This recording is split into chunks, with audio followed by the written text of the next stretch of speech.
Hi guys, for today's vlog, samahan nyo kami for a quick ride. Papunta kami ng Angono Rizal nito pa sunset na. So dito to sa may Harmony Homes Village, Angono Rizal. Pagpasok, meron siyang passing through fee, 10 pesos. And then pag-akyat nyo rito, meron naman ditong parking fee, 10 pesos din. So ayan siya, dyan kami sa may taas pupunta. Nakailang beses na rin pala kami ng punta dito guys. And ito yung ticket na binigay sa amin, share na dito sa isang ticket.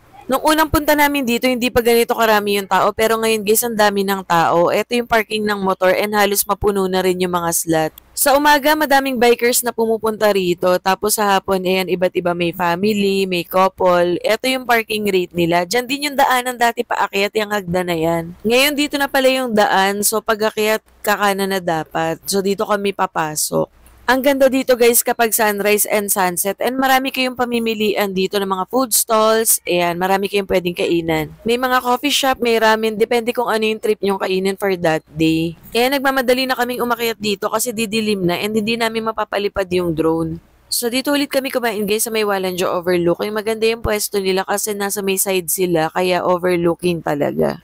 Para sa mga riders, meron din sila dito sa side na lagayan ng helmet para hindi nakapatong sa table. Nire-ready na ni Joffrey yung drone dito.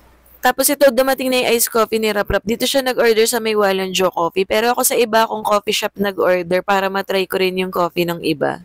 Tapos tinawag na yung name namin, okay na yung order namin. Ito pala yung in-order namin and may kasama na siyang free na soup.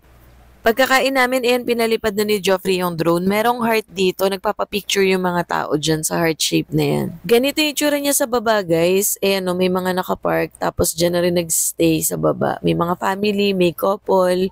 So, Sunday kami pumunta nito and pa-sunset nito. Saglit lang kami dito, guys. Mga 6:45 pa uwi na rin kami. Yun lang, guys. Share ko lang. Bye!